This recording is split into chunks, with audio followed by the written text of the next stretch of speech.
Over the past couple of months, we've been talking a lot about working with video production companies to get great value. But we know that some of you out there don't have the budget to work with an external company or are just more interested in producing something yourself. So over the next couple of weeks, we're going to produce some content to help you out with that. Today, we're talking about shooting better interviews.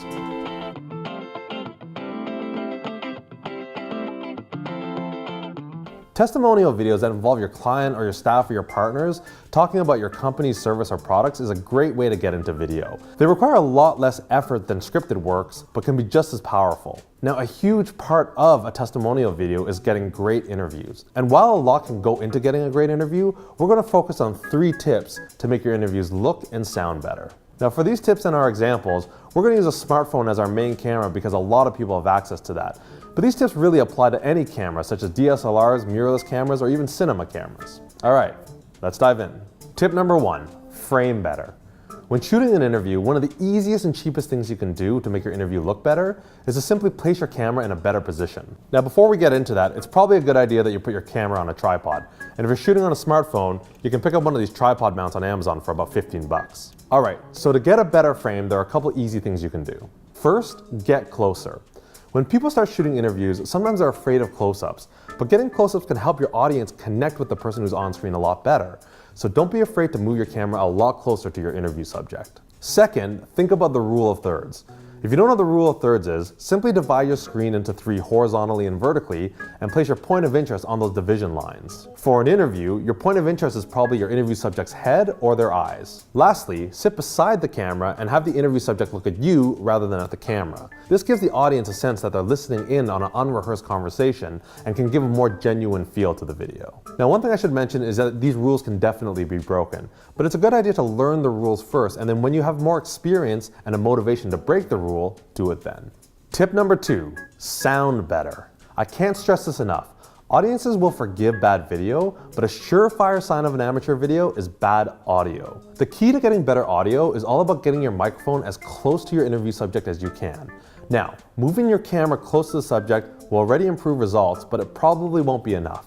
So this is one area that we highly recommend investing a little bit of money. You can pick up a decent lavalier lapel mic for about $50 to $70. If you don't know what a lavalier lapel mic is, they're little microphones that you can clip onto your subject's shirt, and you can't really get much closer than that. I went to college for advertising, and I took 1 year of that and just didn't like it enough to continue, so I dropped out. It was pretty difficult. I think a lot of people end up starting their own businesses out of college in filmmaking.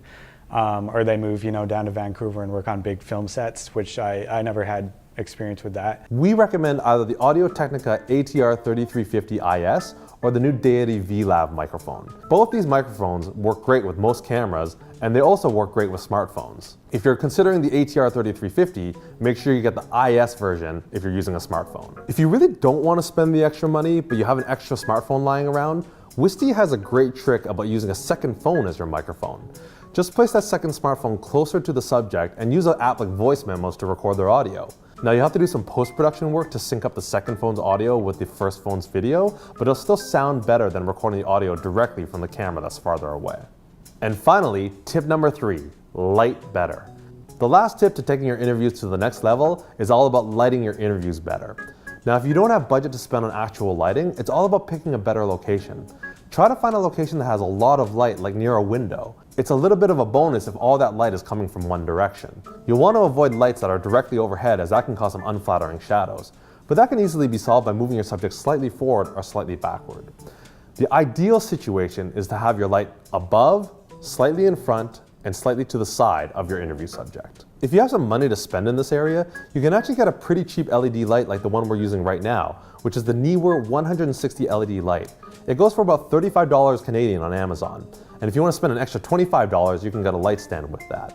We've actually got some really good results from this little light. I had the internship for 3 months, which was helpful. And I believe they offered me a job, but they didn't have money to pay me for a couple months. So I was, for whatever reason, my mindset at the time was I didn't want to wait. Although the one realization I had after college was that I realized, I created a bunch of good connections, not a whole ton, but I created some good connections in college that helped me out with my career after. All right, that's it. 3 quick tips to shooting better interviews. Frame better, sound better, and light better. Be sure to check out our blog and our YouTube channel in the coming weeks, as we're going to be releasing more do-it-yourself tips. And don't forget to subscribe. You can also leave some comments on things you'd like to see in the future, or if you have any questions. That's it for now. Thanks for watching.